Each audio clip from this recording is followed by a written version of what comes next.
സംസ്ഥാനത്ത് കനത്ത മഴ തുടരുന്നു. പലയിടത്തും മണ്ണിടിച്ചിൽ. പമ്പ മുതൽ ഇലവുങ്കൽ വരെയുള്ള പ്രദേശത്ത് നിരവധി മരങ്ങൾ നിലംപൊത്തി.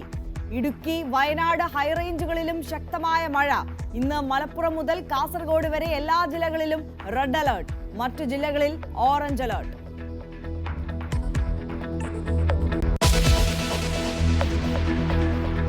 ഡൽഹിയിലും കനത്ത മഴ. Red alert. നിരവധി വിമാന സർവീസുകൾ വഴിതിരിച്ചുവിട്ടു. കൊച്ചിയിൽ നിന്ന് പോയ വിമാനം ലക്നൌവിൽ ഇറക്കി.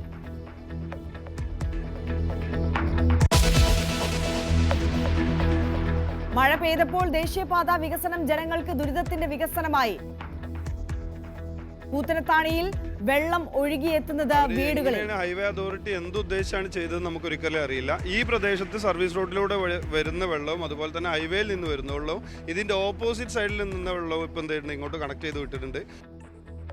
ജനങ്ങൾ കടുത്ത പ്രതിഷേധത്തിൽ. വ്യക്തമാകുന്നത് ജനത്തെ മറന്നു നടത്തിയ റോഡ് പണിയിലെ അശാസ്ത്രീയത. കണ്ണൂരിലെ കുപ്പത്ത് ദേശീയപാതയിലേക്ക് വീണ്ടും മണ്ണിടിച്ചിൽ.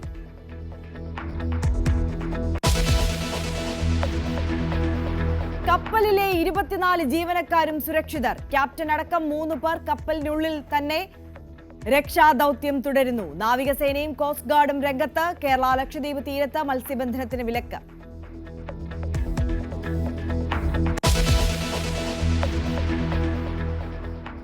കപ്പൽ അപകടത്തെ തുടർന്ന് ആശങ്കയോടെ തീരം. കടലിൽ ഒഴുകി നടക്കുന്ന കണ്ടെയ്നറുകൾ അപായ ഭീഷണി ഉയർത്തുമോ എന്ന് കണ്ടറിയണം. തീരത്തടിഞ്ഞാൽ തുടരുതെന്ന് മുന്നറിയിപ്പ്.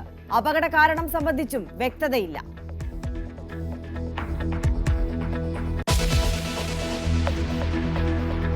ബി.ജെ.പി. ലക്ഷ്യമിടുന്നത് 20 നിയമസഭാ മണ്ഡലങ്ങൾ. ആറ്റിങ്ങൽ ലോക്സഭാ മണ്ഡല പരിധിയിൽ മാത്രം 6 എണ്ണം. തലസ്ഥാന മണ്ഡലങ്ങൾ പിടിക്കാൻ രാജീവ് ചന്ദ്രശേഖറും കുമ്മനം രാജശേഖരനും അംഗം കുറിക്കുമെന്ന് സൂചന.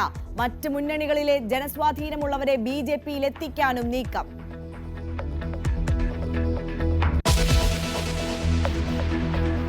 ശശി തരൂരിന്റെ നേതൃത്വത്തിലുള്ള സർവകക്ഷി സംഘം ഇന്ന് ഗയാനയിൽ ന്യൂയോർക്കിൽ ഭീകരാക്രമണത്തിൽ തകർന്ന ട്വിൻ ടവർ സ്മാരകം സന്ദർശിച്ചു.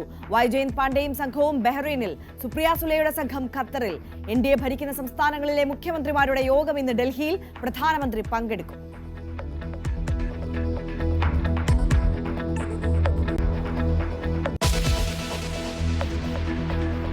10 ദിവസമായിട്ടും കാളികാവിലെ ആളെക്കൊല്ലിക്കടുവയെ കൂട്ടിലാക്കാനായില്ല. ഇന്നും ദൗത്യം തുടരും. തെരച്ചിൽ നടത്തുന്നത് 20 പേരടങ്ങിയ 3 RRT സംഘങ്ങൾ.